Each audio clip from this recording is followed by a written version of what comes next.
G'day friends, welcome to today's YouTube video. My name is James. Welcome back to my channel. Welcome if you're new. We're going to get right into this. This is a humongous journal flip, an entire golden book journal, completely finished, completely full. I'm super excited to flip it all for you today.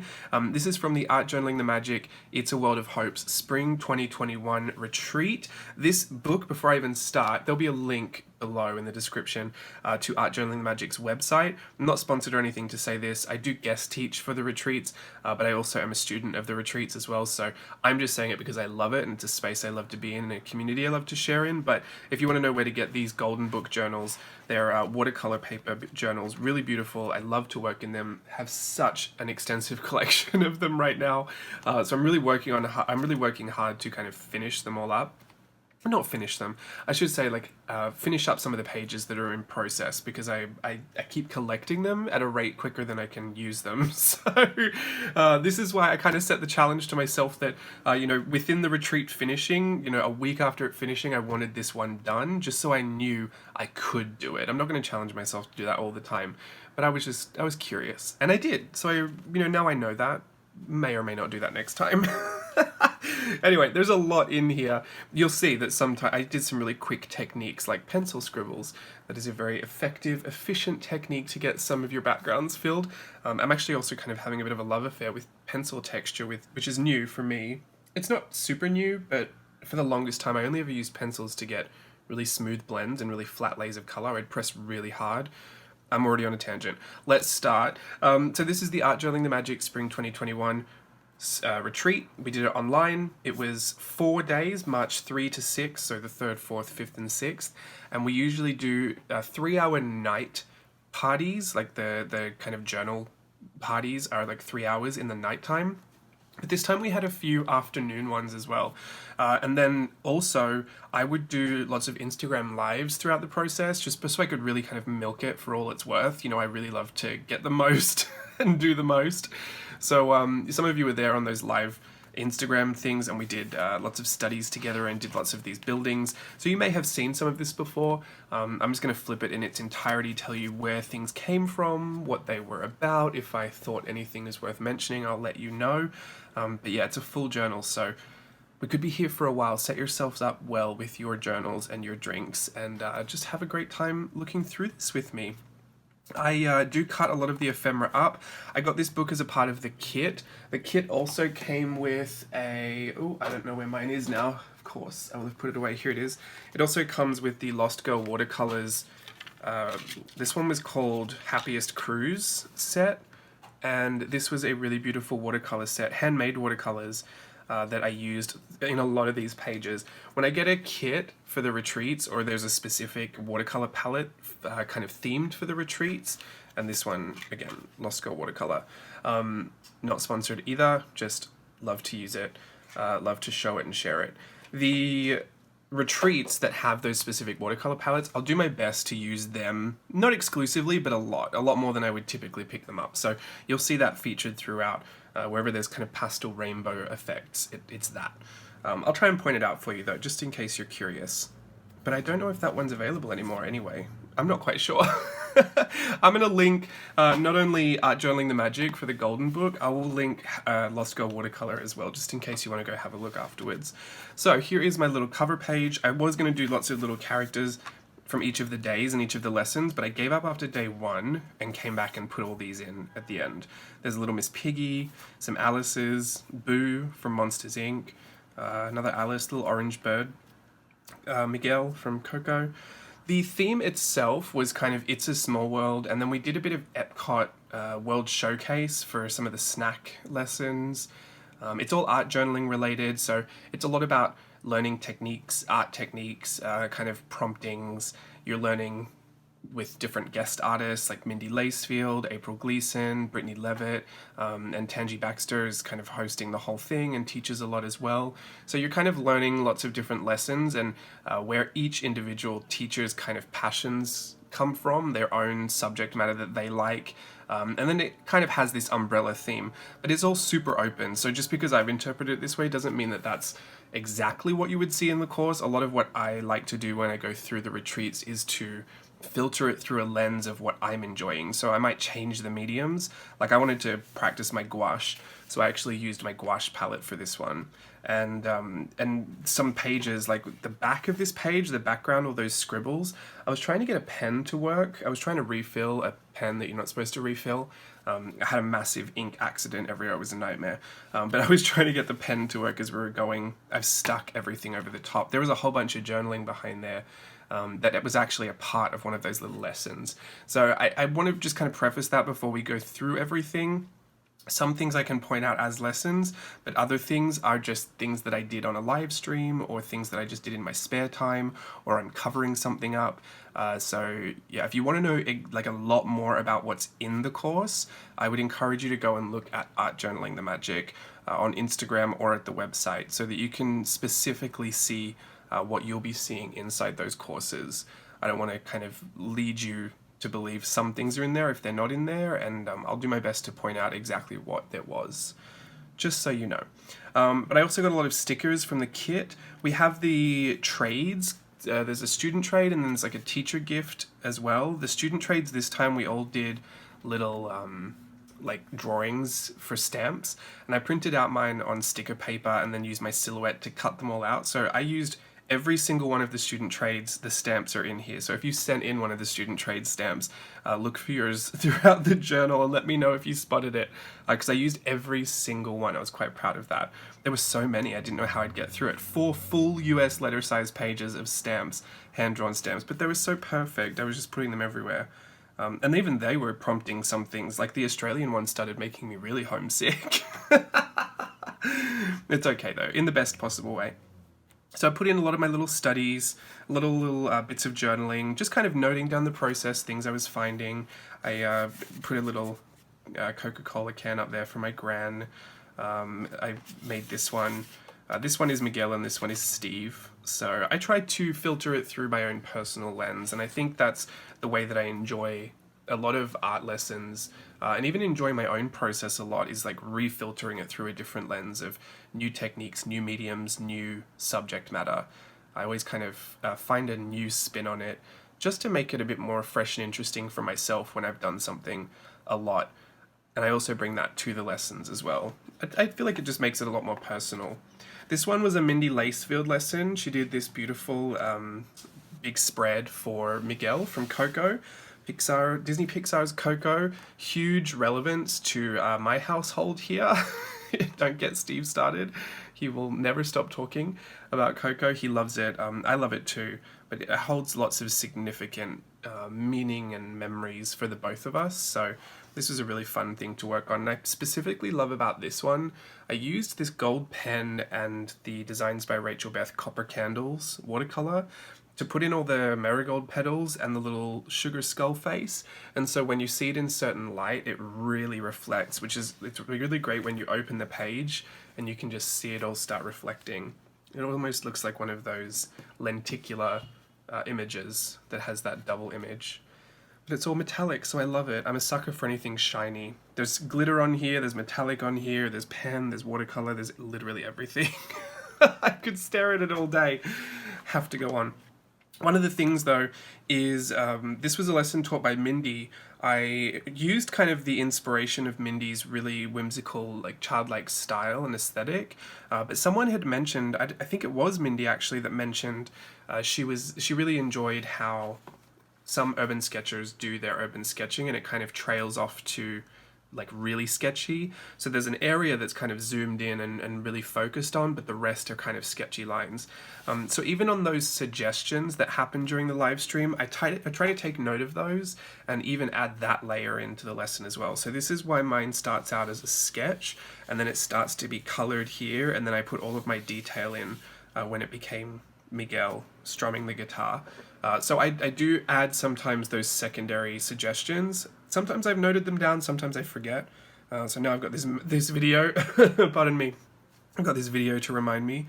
But that is something that I really take into account and I really listen for, because the best thing for me, goodness, I'm 2 pages in, 900 minutes later, just get strapped in. We're going to be here for ages. One of the greatest things for me from these retreats is the peer-to-peer sharing aspect. and that is not only sharing in talents and techniques and styles and, you know, everyone kind of sharing and all of that, but the ideas sharing. The reality is there are so many ideas that we just don't have enough time to do all of them, and I find that in these Art Journaling the Magic spaces, in my own community spaces as well, we've seemed to find a lot of people who are really generous with sharing those ideas as well. You know, no idea is so precious that we wouldn't just give everyone else a chance to try it. And so that is one of those things that I really, really enjoy, and I'm always keen to try and listen for what someone's suggesting or what they're typing up in the chat, because, you know, not every idea is for everybody either. You know, there might be something that someone suggests that they don't even try themselves, but that I could try. I know I've definitely taught lessons before where I suggest someone does something a little bit different, a little bit off track, and just to see if someone does it and they do it, and it's just incredible to see where that leads them. So I really like that idea sharing, and I find that, I mean, it's not exclusive to these communities, but I do find it a lot more open in your Art Journaling the Magic type communities. People seem to be a lot happier to share that than in other places that I've learned from before. So that's something that I really do believe deserves a lot of credit. So I'd be remiss if I didn't say anything, but I love those idea sharing moments. It's it's just so fun. And then you've got other people's, not only like the techniques in your book, you've not even just got the, you know, the lessons, but you've got other people's creativity is kind of imparted into your work as well. It really becomes this collaborative process, which I think is even more important as we started to move into these online retreat spaces, because whilst we used to do these retreats in person, and we, you know, just not really take it for granted, but you don't realize that collaboration happened a lot more naturally. Online, you've got to kind of look for it a little bit, and you've got to, you know, really make a bit of an obvious conscious effort, I guess. But I really like that. Getting so sidetracked with all of the the emotions behind journaling. I'm so worried for this video length. Okay, this was the lesson that I taught. It was a bit of a tone-on-tone patterns, also a really simplified version of the, what's it called? Dreaming Up parade in Tokyo Disneyland. If you've never seen that parade, do yourself a favor and YouTube it. It is so good. All the Disney parades in Tokyo are so incredible. But the float has a Peter and Wendy. I was going to say Jack and Sally. Don't know where that came from. The float has a Peter and Wendy that fly around, like literally fly on the float in the parade route. It's so incredible. So we just looked at stylizing that. And we did a bit of a different interpretation of it during the lesson as well. We changed up a lot of the proportions. Just to see how making these minor adjustments could give a completely different effect. It was exactly the same lesson, but this was tone-on-tone patterns, and this was just a black ink pattern, really sketchy. Some people like this better, some people like the other one better. I personally have another version in here that I like the best, and it's completely different to both of these. So it's really fun to kind of dive in to seeing how different people interpret it, and I also like that as well. When everyone's willing to share, we get to see how people interpret the lessons, and that is really interesting. Some people try techniques that just really inspire others to, you know, pick up their pens and try again, and that's something that I like about the sharing aspect of it too. We usually share within the in the classroom, so a lot of it is through Art Journaling the Magic. It's on a platform called Rizuku, which is kind of like how I host on Teachable. Rizuku is another one of those online learning community type platforms. And a lot of it's shared through there. But you can also search hashtags on Instagram and see a lot of the work. This hashtag was hashtag AJTM World of Hopes. And that should be work that's specific to this workshop. These were a part of a teacher gift that I did. I made a little printout. It was a full page of all these little Disney gals, and they're in this little character turnaround. I had another idea for it, I'll probably get to it later. But I originally sketched them out over this, then I scanned them, printed them out again, and then colored them in Copic marker a lot larger because I didn't want to fuss about with the small Copic marker details. And then I scanned them back in and then shrunk them down again. So it was a lot of Alice in Wonderland, drink me, eat me type of a situation.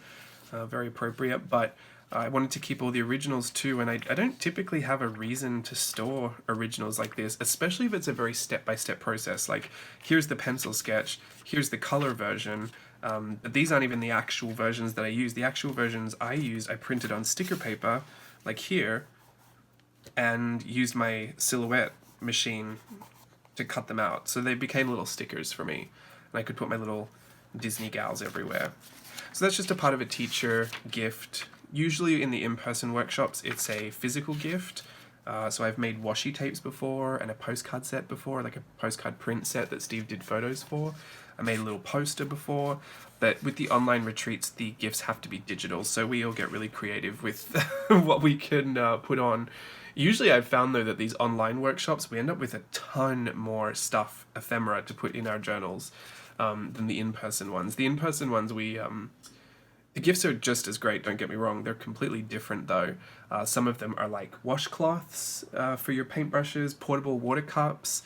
I've had journal clips. Yeah, a lot more tangible kind of things that help the process, right? So, I mean, you can get kind of some of that stuff in the kit. Tangi's been doing kits. I don't know if she'll be doing kits again for the next one. I think the next one's in July, and I think it's a summer camp workshop. But I'm not sure if there are kits for that one. You'll have to keep an eye out. Let's go on. We have the Epcot Festival of the Arts famous sushi donut. This was my study. We do on the last night, for the past 2 retreats, we've done this kind of special snacks kind of thing, where in 15 minutes each teacher will come back and do a different snack. So I chose the sushi donut from the Festival of the Arts. I did a bit of a gouache study. I was really getting into the gouache this workshop. It's quite bizarre for me. I never use it. I never really use it typically, but especially within that workshop setting, because it's quite a setup to use it all. But I really enjoyed it. I did a watercolor study here, and then I made a little mascot who was wearing the sushi donut ears. I was doing a lot of Mary Blair studies throughout this as well, so you'll probably see those pop up. Lots of little stickers, a pattern library, more of my originals. So yeah, this is my study, but we actually do go through and do the lesson. This is what I love about the seeing all the journals and having it all in one place, is that you can look at something that you've done, you know, taking your time, and there's no cameras on, you're just sitting there with your reference images, just la-di-da, taking your time, and then you see how you teach it, and it looks completely different. Albeit I don't think that looks bad, but it's always something that I like to remind people, especially when you're setting your expectations. Obviously, enjoy yourself while you're in class and like get the most out of just trying everything. And then I would like sit down, digest the information, and try it again, or work on it more with more time outside of a class setting. Pardon me. That is why throughout the retreat, I would sit there and say, like, you know, I'm going to do the class for those 3 hours, but during the day, I'm going to go live streaming for like 1 to 2 hours. I'm also going to sit down for like 2 different couple of hour blocks where I'm also going to work through my journal, so that I can try different things with, you know, different expectations set. I would never give myself the expectation that when I'm doing a live lesson, or even like an Instagram live, that I'm going to create something finished and neat and clean. Usually it's just explore, have fun, try something. But you know, it's important to mention that, because expectations, I mean, really unchecked expectations used to keep me very weighed down throughout the process, and I found that I tend to get happier and happier on these experiences, and in my own creative, wow, really stress that T, I get happier in my own creative time when my expectations are set appropriately, so I like to mention it. This is a little pattern library that we did based off the alphabet. I liked seeing everyone's interpretations of those. I got mine up here. I didn't like all of them, but I tried some that I liked from other people down here as well. A lot of Tangi's are down here, so again, that's where that ideas sharing comes in. I used one of the letters up here. I realized, you know what, that's just not what I liked. I think my G, the G up here I didn't really like, but the G down here I really did like. And that's something that I find you know, really beneficial about doing these workshops with other people. Could you eventually get there? Sure, but when you're in a workshop setting, it's like people are willing to share that information with you. It's so invaluable to have, you know, when you really think about it. Like, I've done however many hours of drawing in my life, And when I go to teach something, it's like I'm taking all of the hours of practice and failures and failed attempts and successful attempts. I'm distilling it down into the most bite-sized portion so that people can just take that and run with it. When people share back as well, that's essentially what they're doing. They could have gone through 16 different patterns with that G, but that's the one I wanted. I didn't have to go through those 16 patterns. I just take what I want and run. Oh, which, if you don't think about it, you might not realize, but there's a lot of value in that. There's a lot of value in the collective process of everyone working towards these kind of creative goals. And I like the idea of, kind of this communal sharing. Take what you like, leave what you don't. And it's pretty encouraged there, so I do like that. This was a lesson by April Gleason, a really fantastic, very challenging lesson for me. I've done Toontown before, not challenging in that it was difficult to do, because the concept, especially when it's broken down, is quite understandable. But I have this issue, like, I don't mind drawing wonky if what I'm drawing isn't wonky. If I'm trying to make something wonky that already is wonky, I feel like it does the reverse and I end up trying to neaten it all up. It's probably just a me thing. I don't know if anyone else does that, but I had a real struggle when I did it the first time. I had to do a one-line contour of it because I felt like that would free me up a bit. But yeah, trying to draw it this time, I can even see where I've tried to overcorrect myself, which is so the opposite of what I would do if these were normal structures. I would just draw them wonky. But yeah, something about Toontown just really gets to me because it's already askew, and then I'm trying to skew the skew and end up just doing the opposite. I neaten it all up. But I did have a really good time. Lots of great techniques in layering here.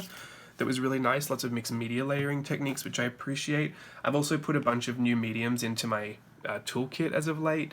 Lots of different pens, lots of different paintbrushes and markers and paint markers and all that kind of stuff. So especially with art snacks as well. Now I've got lots of stuff coming each month, and it's really great to do these layering techniques because you've finished result, right? Like you end up with a finished, fun-looking page, but you've actually learned a lot about, okay, so those sparkle pops do work over that watercolor because that watercolor wasn't working with my other gel pens. So, I can learn those things as I go rather than sitting there and drawing out square swatches for everything. Square swatches. I think I said squatches.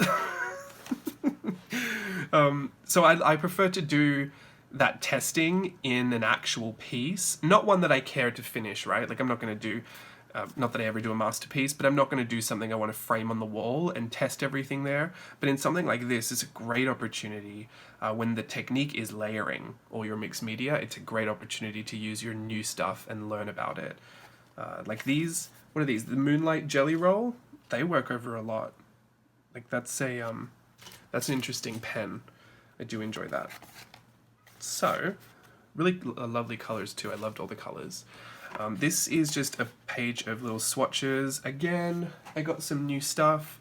This one specifically wasn't about layering. I wanted to see how water reactive these Pentel hybrid dual metallic pens are.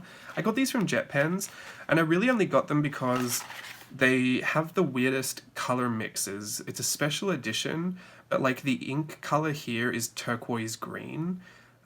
Actually, I think in Japanese it says ocean green, but it doesn't matter. Just in case it's worded somewhere differently and you're seeing it.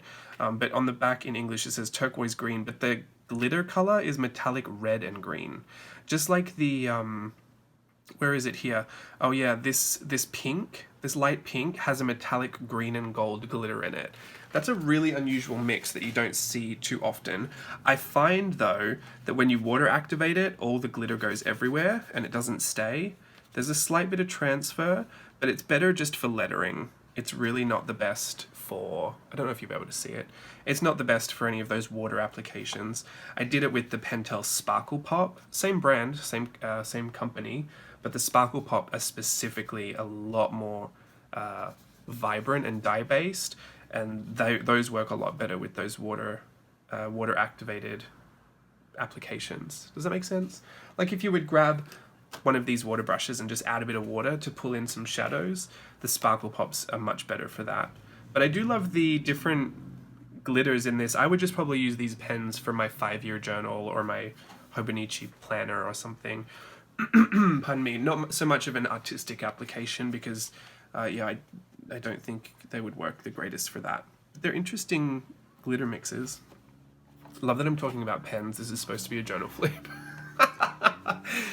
It's going to be about anything I see on the page, really. I put more of my little sketches up here, a lot of the stamp stickers that I got in the kit.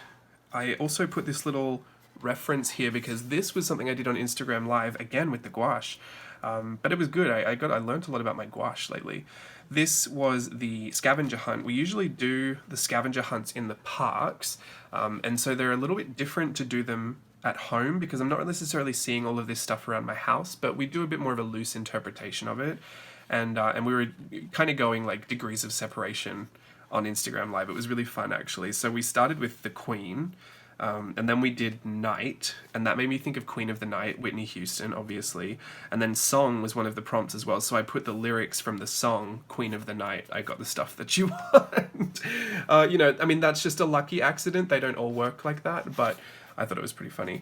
So yeah, that's my little legend, or my little layout rather, for which section is which part of the Scavenger Hunt. And I actually did both parts. There were 18 prompts on the Scavenger Hunt, and I managed to do both.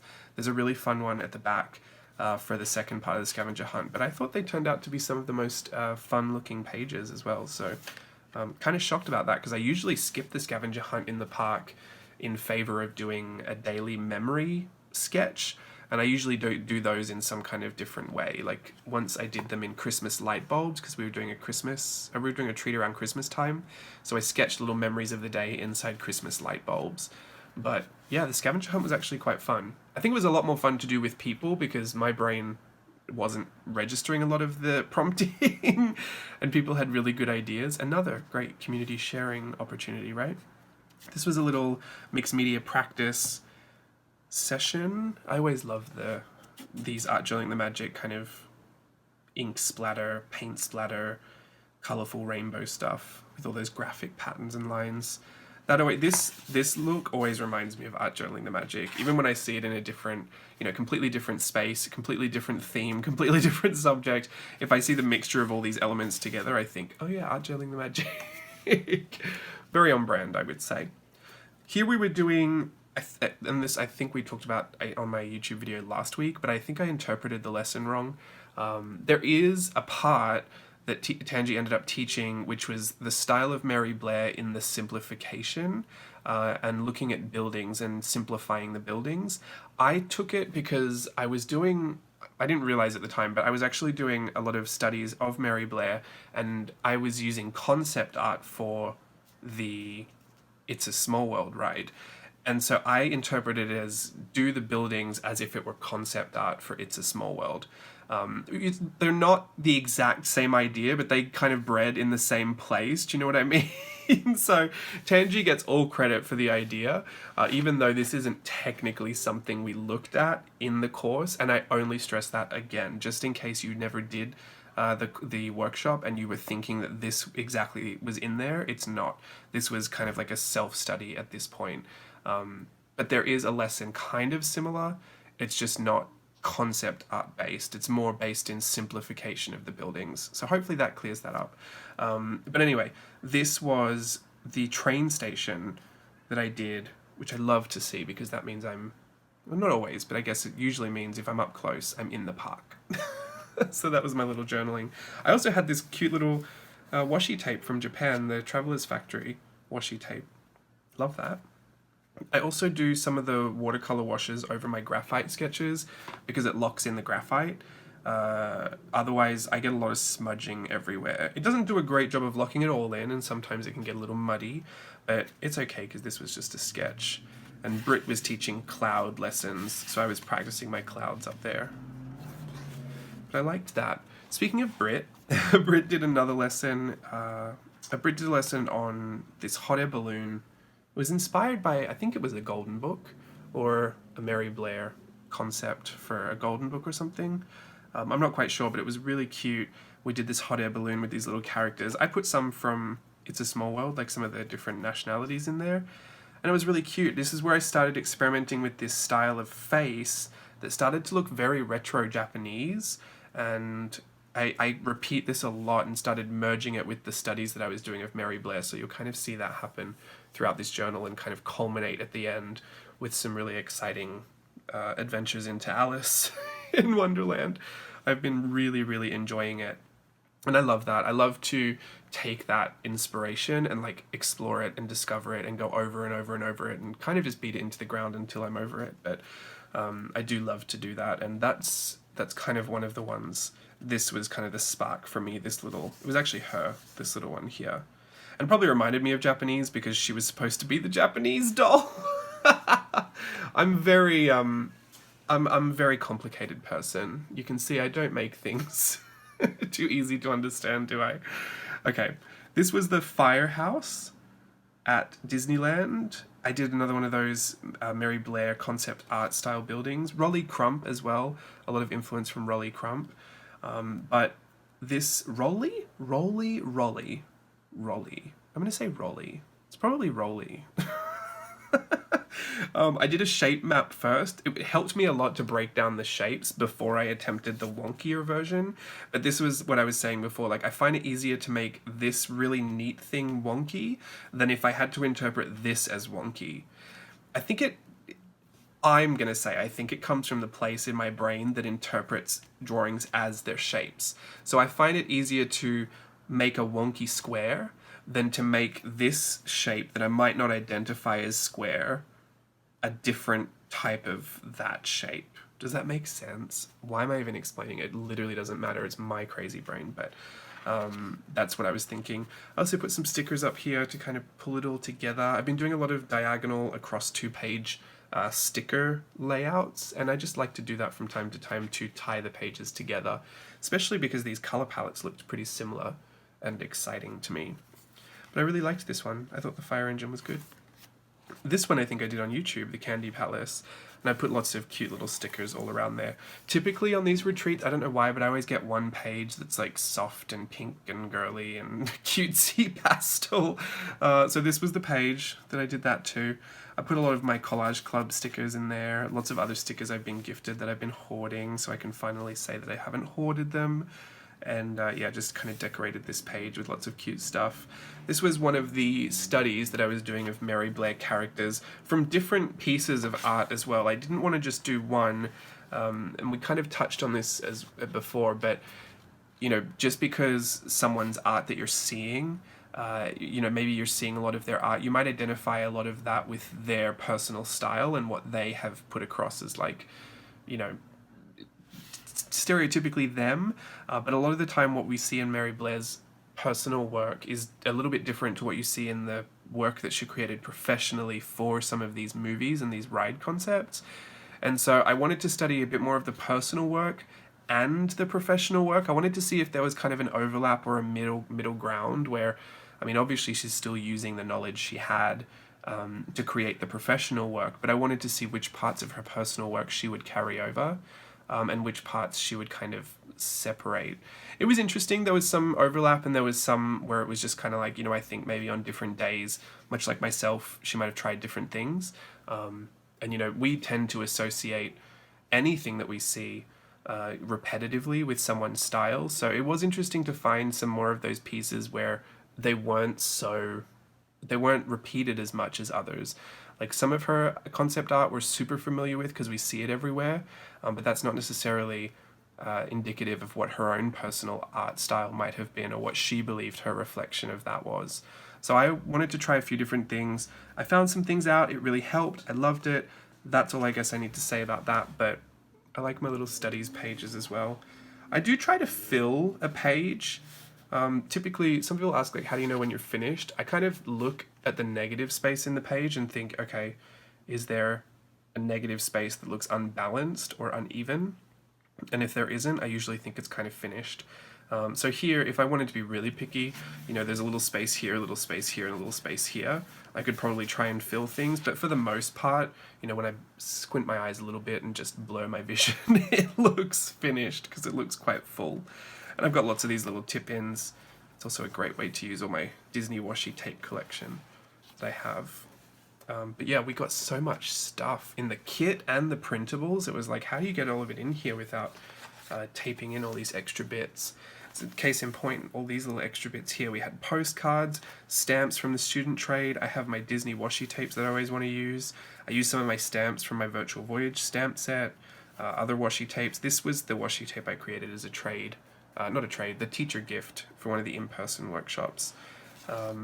And yeah, this page here, this is actually the lesson I taught for the Dreaming Up Peter Pan parade with the flying Peter and Wendy. But this is where I did it straight with pen, and I allowed myself to go a little bit more wonky. I also had them facing the front this time. And this one I think is my favorite interpretation of that, just because it just looked a lot more childlike than the others. The others were, well, the demo one, it's kind of hard to fall in love with any demo pieces you do because you're always very aware of the process while you're teaching, and it always feels like a little like you've spent the least amount of time on the demo piece, like live. But the other one that I created originally, it wasn't until I'd done this that I looked at the other one and was like, wow, that looks like I spent a lot of time on that, and like I've really labored over it. Nothing wrong with that, but it just didn't look as carefree and as effortless to me, which is more where I am living right now, I guess. I want things to look a bit more carefree. There's nothing wrong with this at all. But once I looked at this, I thought, oh yeah, I love this. A little bit more wonky, a little bit more interesting.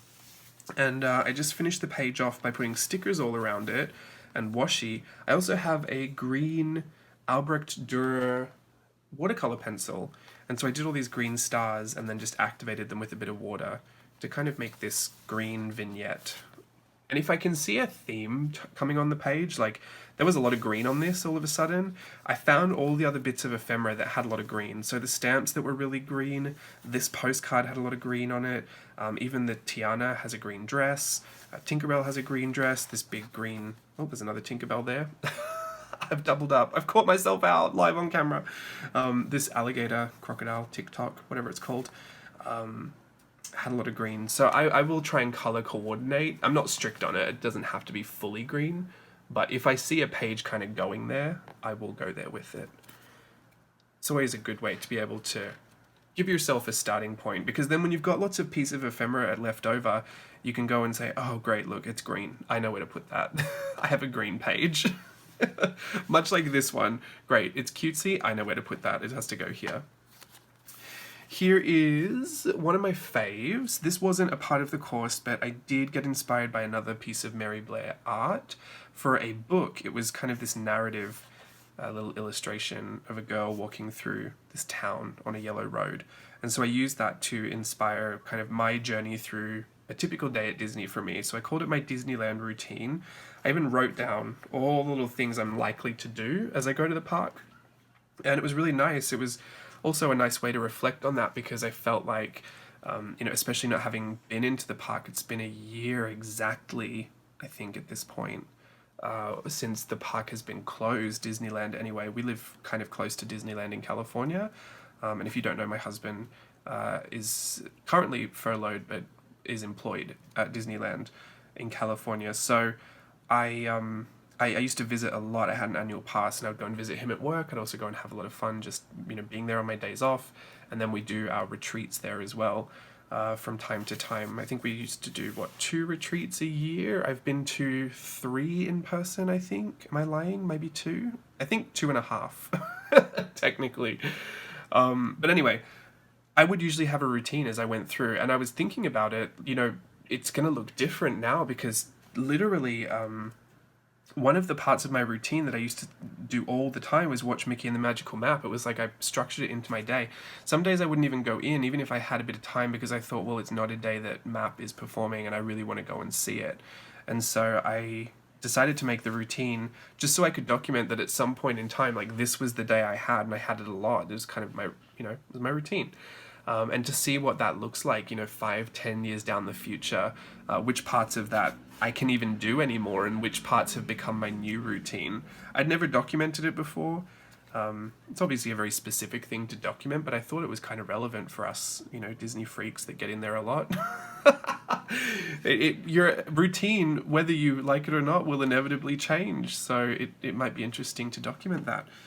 And I drew out a version of it. I have to say, it was the drawing that prompted the routine making list. I didn't have that idea until I had done all of this and thought, I'm going to write about this. what would I write? And I was like, oh, I guess this is kind of what I do in the day. So this is, in my ideal world, I've come from the Disneyland Hotel, even though that's not true. I'm going to picture my house as like back there somewhere. I go to the Fantasyland Theatre. Is that what it's called? The Royal Theatre. I always change the name of that place. I go to the Royal Theatre and see Mr. Jones. Then I get a churro, go through the castle. I don't pick up a balloon, but this is kind of like my general joy and merriment as I walk through the park. I go watch Mickey and the Magical Map. That's the Forest Theatre. I don't know what these places are called. You'd think I would. Anyway, but yeah, can't do that anymore. I'm sure there'll be a different show there I can go and slot into my routine, but yeah, bittersweet moment of journaling, I guess. For those of you who don't know, that show has closed. That's why I'm saying that. I probably should have said that before. Anyway, here is what I was talking about earlier with my Disney gals, how I made the whole page of them. Originally I had an idea I wanted to do, and I put this washi tape here because it was this washi tape that inspired the idea. I love this washi tape I got from Tokyo Disneyland. It just has so many characters on there, but they're all the same style and they're all very small, short, kind of cute versions of them.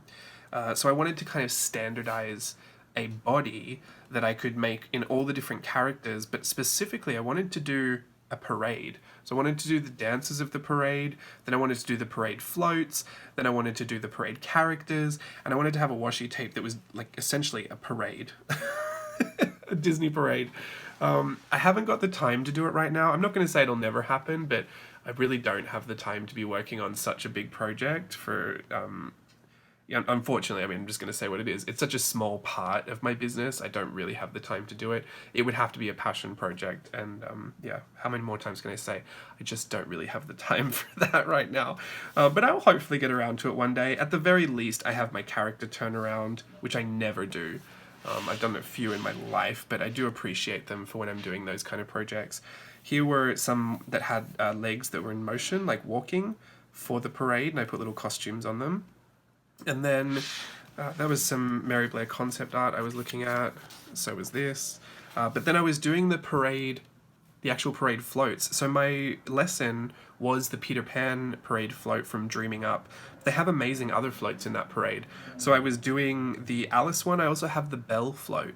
This was the Alice in Wonderland float, and this was the little simplified version of it.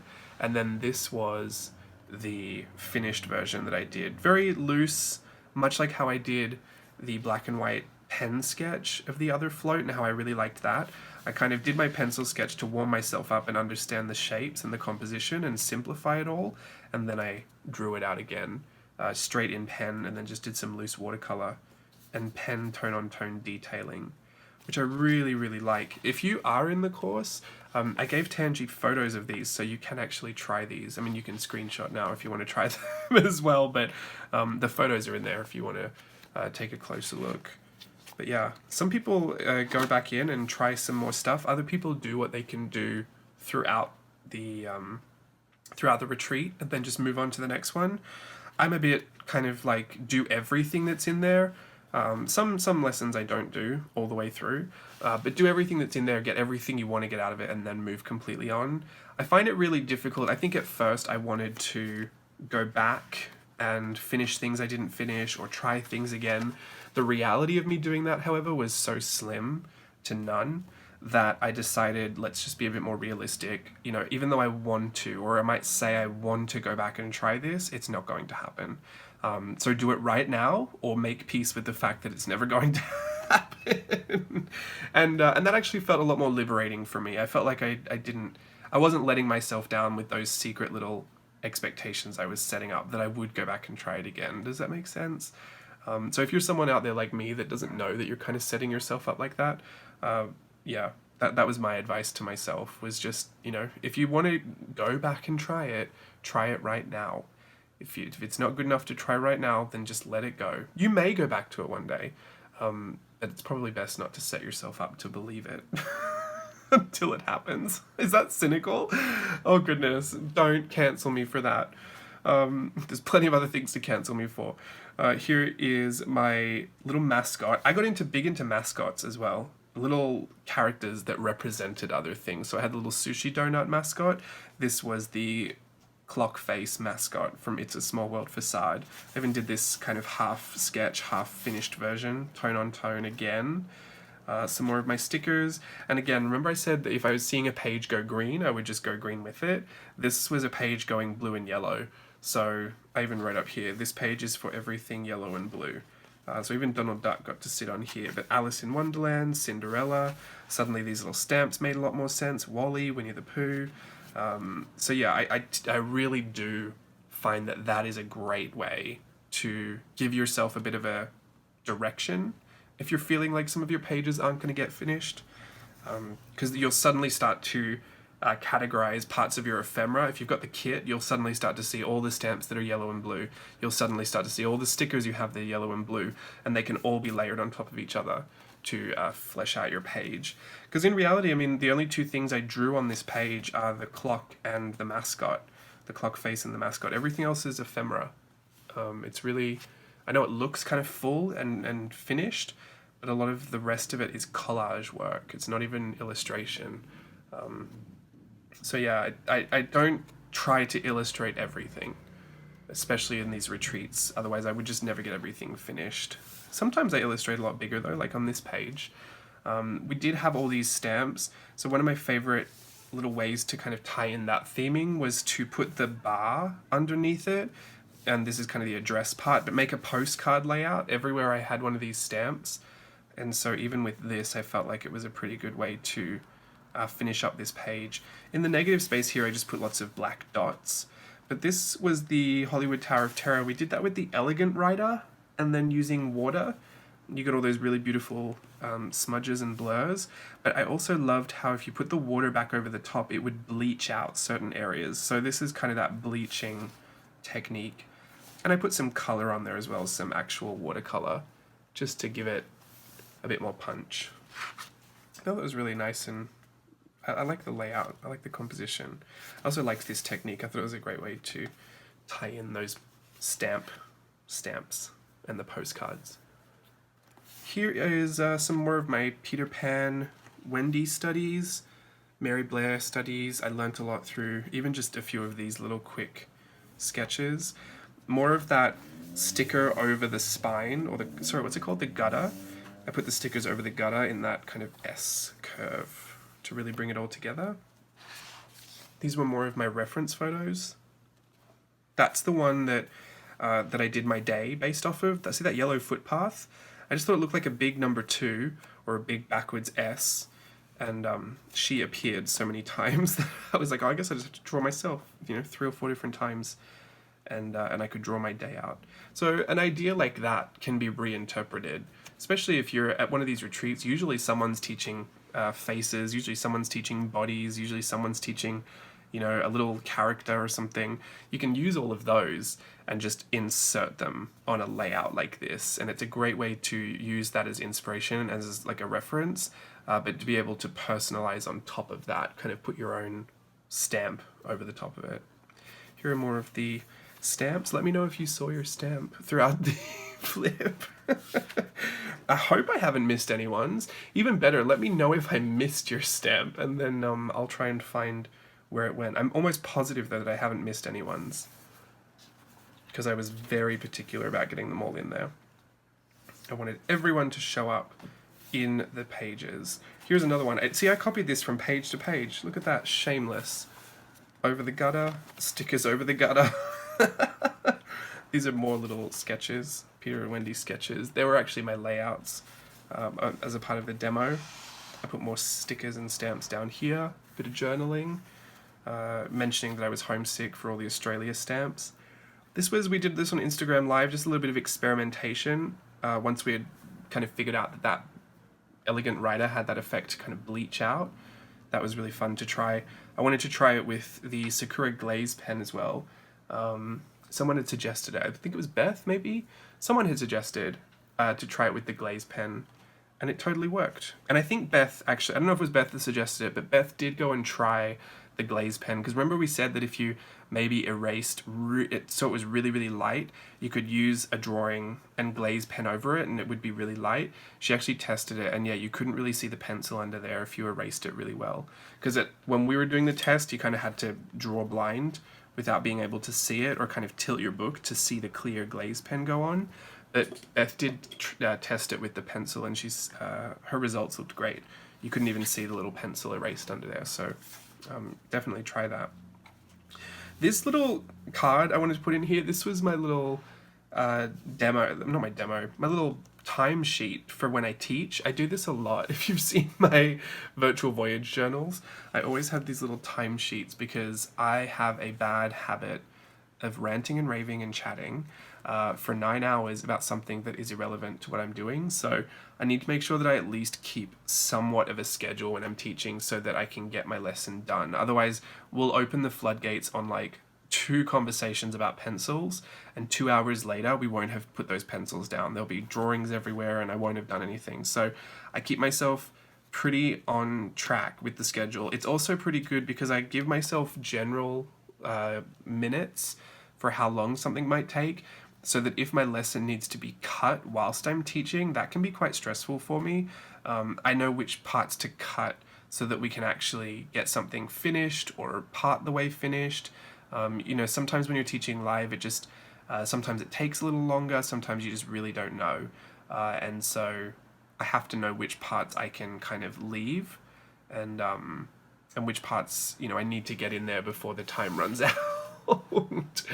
Not that you could ever have too much of Art Journaling the Magic retreat, but those lessons are already 3 hours, and at some point your brain and your wrist do need a rest. I can go for days though. Not to brag, it's actually a problem. The RSI in my wrist is killing me, but and in my fingers, I feel like I've been cracking them non-stop lately, but yeah, I get really carried away, I get really inspired. I love being in the student seat. I've talked about this before, and I really shouldn't talk too much about it because you know what I'm like when I'm A, relaxed, B, candid, and C, unfiltered. But speculate if you will, but I found it really hard when I started teaching myself, like in my own spaces, like teaching my own workshops in person and then teaching online workshops. It can be really difficult to know whose toes you're going to tread on if you do their classes and their lessons, because at first I thought everyone was just teaching because they wanted anyone and everyone to come and learn, even if you already knew some of the techniques. Like, I didn't think that learning was only for beginners. I still don't, by the way, but I didn't realize you could kind of grow out of that space, and I learned a really difficult way that some people don't like you in their spaces if you are if you're not a beginner, or if you're not, I don't know. Look, I really don't know what the problem is half the time, but all I can say is Art Journaling the Magic is one of those places where I am allowed to be there. It's encouraged that I'm there. I'm allowed to have as much fun as I want. I can share everything that I love about it, and then I get to share some of my excitement by teaching, guest teaching sometimes.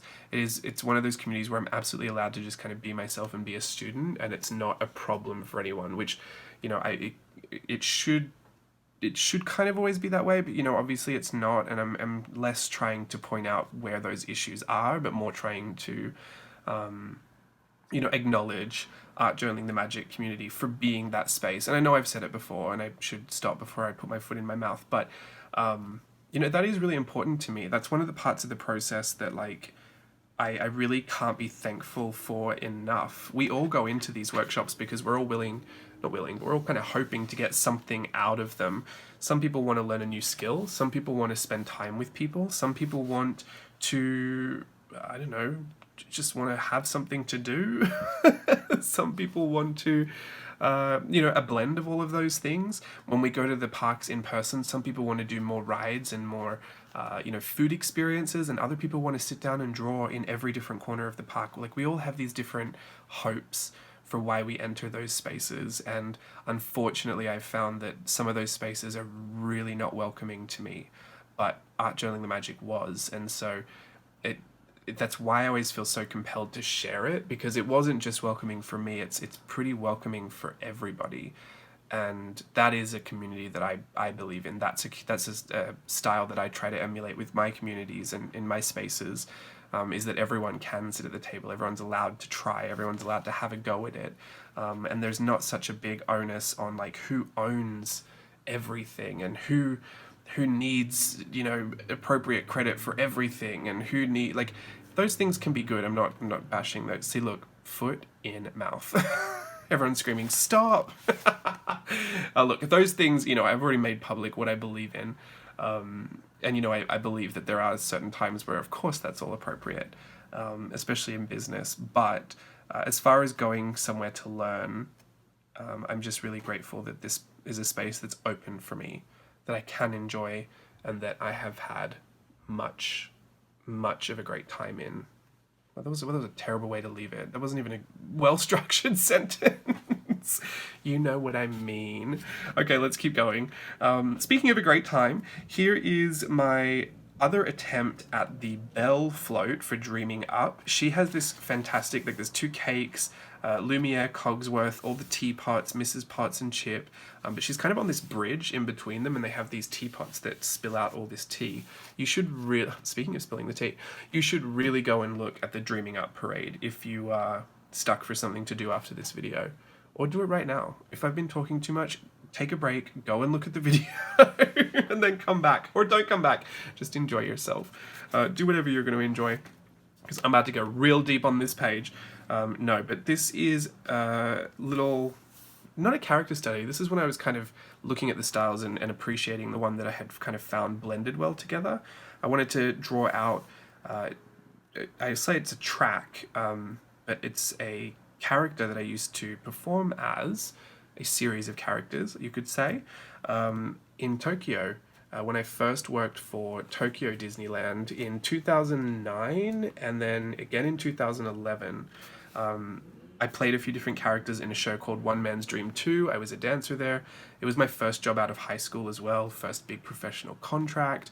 It's where I met Steve. I have a lot of great history specifically with Tokyo Disneyland. So that's why a lot of my Disney journaling and a lot of the inspiration and source material comes from Tokyo, just because that's a lot more of a personal attachment from my story. But this was drawing out one of these tracks that I used to play in, you know, one of my favorite shows I've ever performed in. It was literally a dream come true. I was about 15 when I realized that's what I wanted to do. I took Japanese in high school. I danced you know, as much as I could. I trained as much as I could. I went to the audition when I was still in high school. I was so excited. You know, I got my dream job, and I got to go and perform that, and not only once but twice. Like, it's just so incredible when I think back on all of that. But it's also a really interesting thing to reflect on, because it's a Disney memory, but it's also a really it's a life memory. It's just a regular part of my growth memory. It's not really visiting the parks. It's like what it's like to create magic, or to be a part of that magic, or to work behind the magic. So I'm a little careful with what I do share here. It's pretty much all good from every standpoint. Like, I'm not trying to there's no hidden meaning behind that. But also, since this does reflect a lot of a life that I have not known in the past 5-6 years, it can become very personal and a little bit painful sometimes to go back into that, because I still do have a lot of hope that I'll go back to dancing. Probably not in Japan. I think, you know, that's a part of my history that is, you know, closed now, but hopefully here in California, if the parks put on some new shows and I lose about 6,000 pounds. Quarantine has not been kind to me. I'm blaming quarantine. It wasn't my fault that all these Tim Tams arrived at my doorstep. Anyway, but yeah, I do reflect on a lot of that in my writing, and then in art as well. You know, it's a really cute lineup, but it invokes so many memories. Like, you have no idea all the different memories that flash back to me when I look at this. And this is the part of art journaling that I really get super passionate about, because it's so triggering for that. It's so triggering for some of the best of times, some of the worst times, some hard truths, some amazing truths. Like, we can't go there because we just don't have all the time in the world. But this was a bit of a like a double-edged sword gift to myself, in that I wanted to acknowledge and appreciate that, but I also wanted to kind of work through some of it It's also one of the things I talked about in, online retreats versus in-person retreats as well. The online retreats, I really give myself permission to go deeper with some of those personal feelings that I wouldn't necessarily do in person, because it's not super socially acceptable to have a mental breakdown next to someone at Disneyland. Not these days, but fingers crossed. Anyway, no, so I kind of give myself the opportunity to do that. And it's a cathartic process, and it really is beneficial. It's kind of the reason I started art journaling anyway, the transition from dancer to, who knows what next, that accident. So, yeah, it's a bit layered. It's a bit heavy sometimes, but there's always a positive end to it, which I enjoy. Here is Il Postino, which is on the Mediterranean harbour at Tokyo Disney Sea. Again, another one of these concept art style buildings. I've got the shape map down here. It really doesn't look like it. It almost looks like a barn, but that is kind of what I enjoyed about these concept art styles, was that it was not so much about creating the reality, but the fantasy of it. Like, what is the concept of it? Could it be something different? You've got, this is a building that really represents what that area of the Mediterranean looks like. It's very true to, historical accuracy. But when you're doing concept art, it's literally about the concept of it. What could it be? What might it be? Where should it be? How should it be? Who are you in it? Wow, let's get real meta. But I wanted to try this one because it looked kind of simple. It did translate well. But also it's where I got my clips from. Everyone asked me where I get my Mickey Mouse hand clips and the Mickey and Minnie butts, the little journal clips that I use. I don't really know what they're for. They are clips, but they might be chip clips or something. They're really heavy duty as well. They're right here. They're really beautiful, like enamel and metal. But people ask me where I get them from all the time, and I always say it's this little stationery store in Tokyo Disney Sea. So it's terrible because you can never get them, but they're there. It was a set of 4 for I think maybe 16 or 18 US dollars, which is really cheap when you think about it. And then they only sold them here. And if you go in that door, they're right here, like in a back corner. They were the only ones that were sold kind of all throughout the parks. Sometimes in these Tokyo Disney Resort parks, something will only be sold in 1 or 2 different stores, and it won't be in any of the other stores. Especially outside, there's a big merch store called Bon Voyage. Before you even get into the parks, it's like outside the resort. They don't necessarily sell everything you can get in the parks either. I know here, like at Downtown Disney, you can pretty much get everything they sell in the parks, I would say. But yeah, Tokyo, they change their merch every season, every year. It's always something different, always tons of different things. So I don't know if they even carry those clips anymore, because I think I got mine back in 2019 on the trip that Stella and I did there. But yeah, that's where they come from, so I'm just commemorating that. Here's the little parade float of Peter and Wendy flying, just in case you haven't seen it yet. The 4th mention of it in my journal. This is Under the Sea. Not Under the Sea, Mermaid Lagoon at Tokyo Disney Sea. It's an actual land that you can visit. It's actually all underground. One of my favorite places in Disney Sea. I've shed many a tear in in Mermaid Lagoon. And this was the version that we did on Instagram Live. There's the shape map that we did, and this time we did it with an elegant writer pen. We water activated that, and then we bleached up some of it, and then I added watercolor, and it kind of modeled it together. It's a really interesting effect. It almost has this neon glow kind of a look, which is kind of what this looks like at nighttime. There's more fiber optics than neon, but I thought it was an interesting kind of nighttime look for that. And again, I did that postcard technique to fill that negative space with some journaling. It was really helpful to have all these stamps. I really loved that idea. That was really clever. Here are the one-line contours, very infamous for the Art Journaling the Magic community. My favorite thing to do is find ways to finish them, or to try new ways of doing the one-line contours. This one I did with a brush pen, and I had these 2 stickers down as cheeks. It was kind of a cheat, actually, because I could feel my pen go over the sticker, so I knew where I was on the page. It still doesn't obviously help, but I thought that was a pretty interesting contour sketch. And I didn't look at the page while I did this one. This one I didn't look at the page either. I did it with the elegant writer pen, and then I got a water brush, and I looked away again and tried to water brush my contour out. So the water would activate whatever line it would hit with the Elegant Writer. So this is kind of 2 contour sketches over one, like a 2-in-1. And then I got my Zig Dot Marker, this one. I've practically bought this whole set individually. At first I thought these were such a gimmick, and that I wouldn't like them that much. And I have loved them so much that like I said, I pretty much bought every single color, single stock. I should have just bought the set. But I do that often. I buy the set and I only use 1 or 2. So I tried to be good this time, but wouldn't you know it. And then I dot marked everything that the water had activated. Just to try something different. Because usually in the parks, like when we do the retreat in person, we have tons of these one-line contour sketches everywhere. So I kind of made it my mission to figure out ways to finish them so they weren't just kind of blank on the page. But I love them. They really free you up. It's quite a fun experience. I hated it at first. I was so scared to do it. I felt like it was going to be so embarrassing whatever I came up with, but I have since let go of all of that and now I really enjoy it. But if you're one of those people that's like, oh, I would never do that, you were me. And I understand, but it's more fun, so just do it. He was the snacks, like the Festival of Snacks lessons at the end on the last day. So all the teachers came back and did more, another like quick lesson. Mindy's was, I think it was a parfait, like a cocoa parfait from the Mexican pavilion at Epcot. So I tried to do Miguel in a Mary Blair, like it was like a split tone, kind of a, what was it, an advert for juice or something? I'm not quite sure where. It was definitely a Mary Blair inspiration.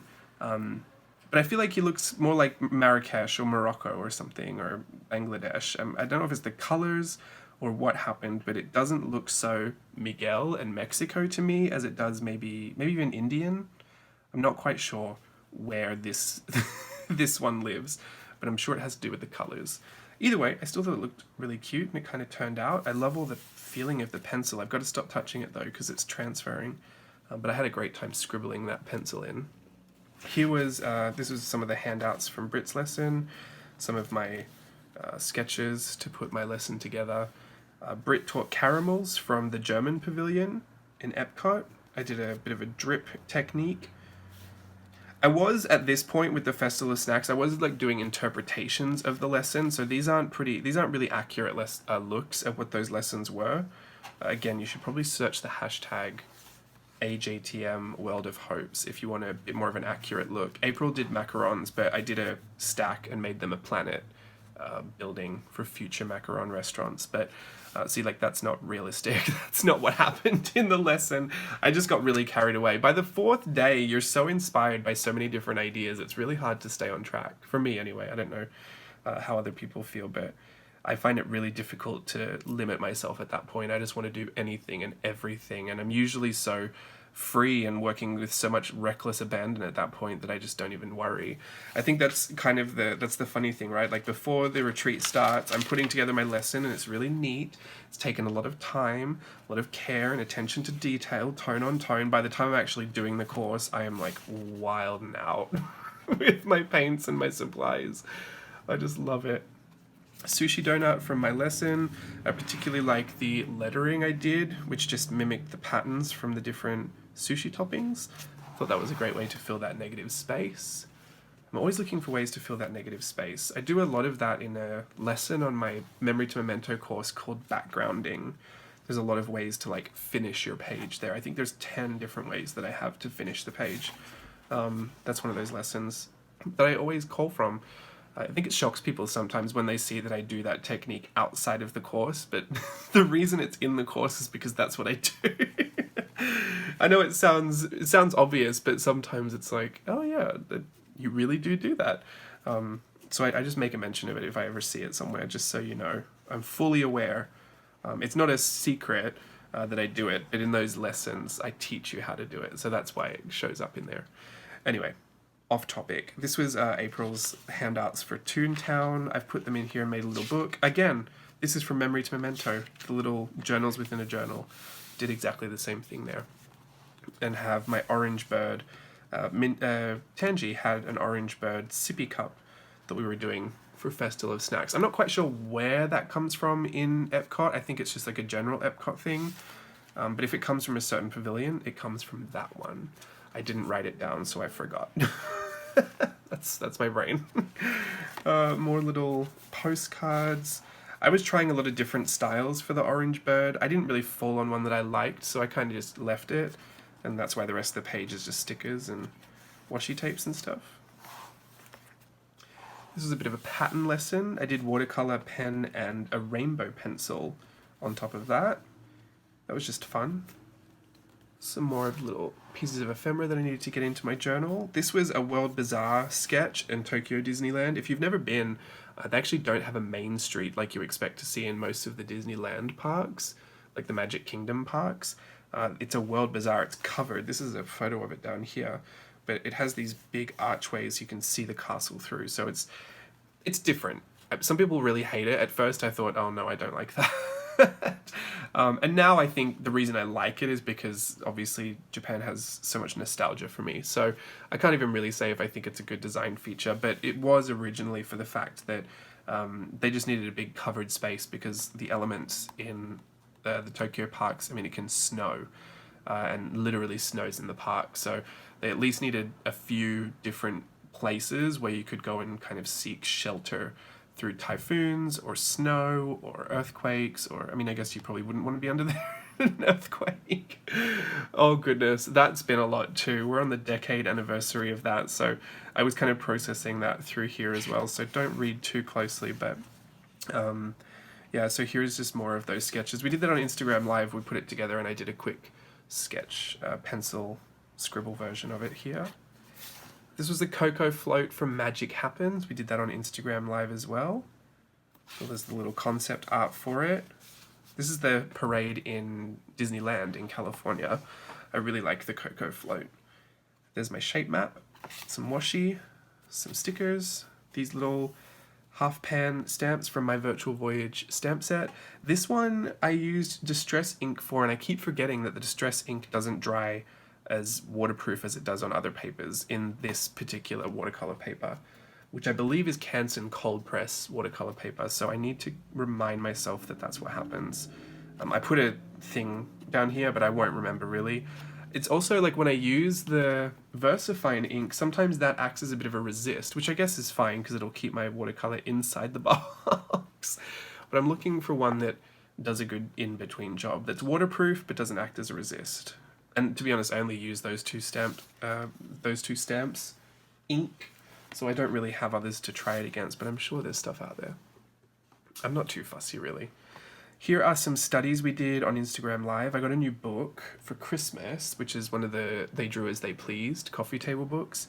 This one's the 1940s Part 1, and so these were some of the studies from there. If you were on my Instagram Live, you would have seen some of these. I really liked those. And then we were studying more from that book, a lot of the baby ballet kind of abandoned stuff they had from that project.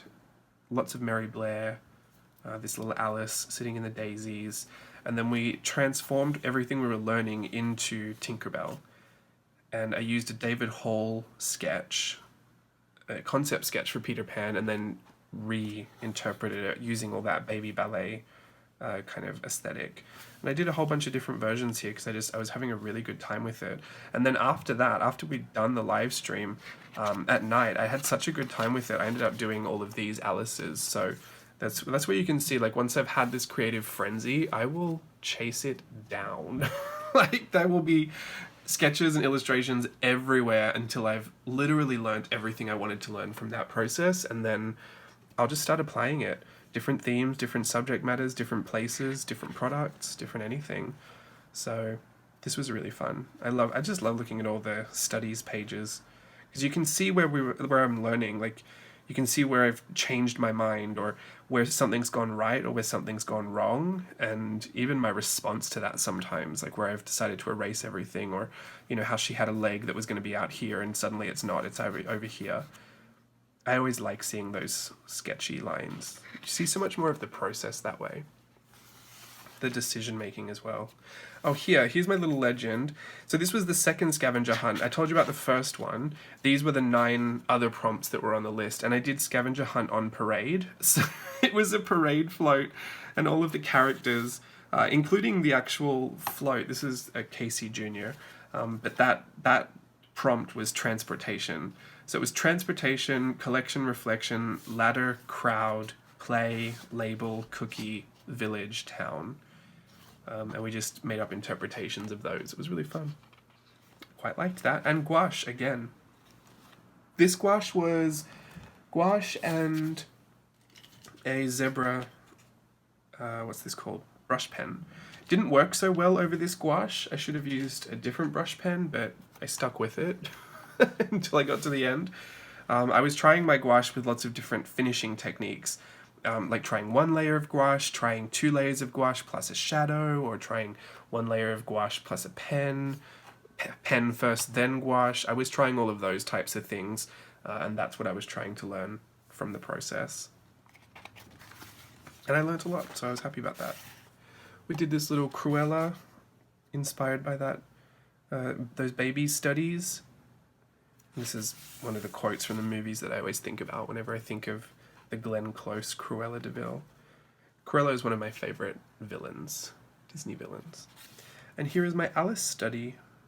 Little Alice is falling. I love her. I put her on Instagram. She's so cute.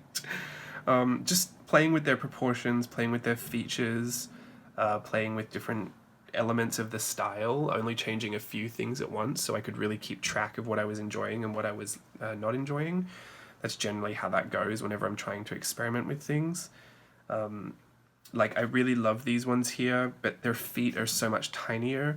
Like this one has bigger feet, so you can see I've put little old kind of like little Pollyanna boots on her. I know that's not what they're called, but what, Victorian? The little, what are they called? The ones with the buttons?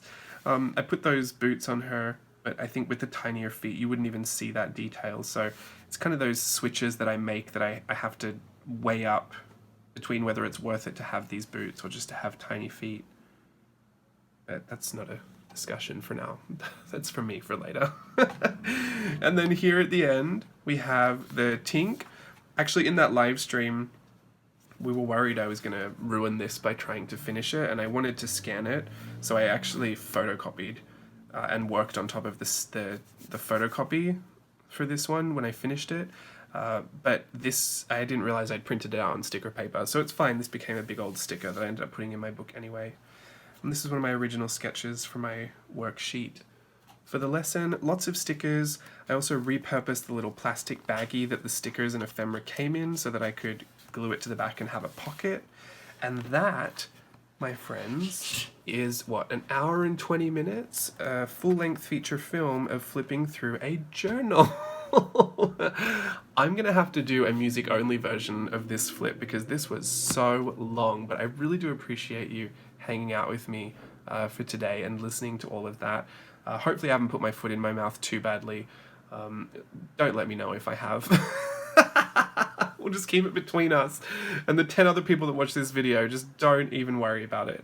But yeah, hopefully you know what I mean. I'm always trying to share. I think my main intention is just to share what I'm enjoying, what I'm passionate about, what I love, what I'm excited by, and also making sure that I acknowledge where some of that comes from, because a lot of it, yes, I do a lot of it by myself, and I sit in this room all the time, and I'm, a lot of it's self-guided, and all of that good stuff, but there are times where I literally get to turn all of that off and let someone else take the lead and take the reins, and I believe that should be acknowledged where we can acknowledge it. And so Art Journaling, the magic for me is definitely that. It's a space that is full of creativity, it's a space that's full of sharing, it's a space that's full of non-judgmental attempts. we attempt a lot of things, we don't always get it first time, second time, 20th time. But we have such a good time trying, and we have such a good time sharing the journey throughout that. I mean, it's usually the journey that we enjoy more than the finished result anyway. So I really enjoy having that community and being able to benefit from all of the things that I hope for in those experiences. and it is my true desire just to share that with you and to acknowledge how rare that is to be able to stumble across or to be able to be involved in. It's not something that I found easy to find, and it's definitely something that I would love to continue to share my gratitude for. So hopefully that hasn't led me to saying anything too unbecoming in this journal flip. But also, private message me if there is things we need to talk about. I can't promise I'll get back to you. I'm a bit of a delay again. I'm always on a delay responding to my messages. I'll do my best. But this has been another journal flip for Art Journaling the Magic. This was the Spring 2021 retreat online. It's a World of Hopes. This was my It's a Small World journal. And thank you so much for flipping through all of that with me. What does this represent? 9 days of journaling. So just to put into context, I actually did set myself the challenge to finish it. So I think I did a good job of finishing. It's definitely not what it's about, but now I do know I can finish these things. I've got a few journals over there that I'll probably be popping onto Instagram Live for to help work through some of those. So I hope I find you over in Instagram Live as well. I'm at James Luke Burke Creative, just like how you can find me most anywhere. And I hope to share some more of these experiences with you on Instagram Live. Hopefully we can journal along together as well if you have things that you want to try or things that you want to suggest. I'm open to suggestions. I don't always take them, but I am open to them. Oh, typical. All right, I've got to go. Thank you for spending time with me today. Have a wonderful day wherever you are and whatever you're doing. I'll see you again another time soon. Bye.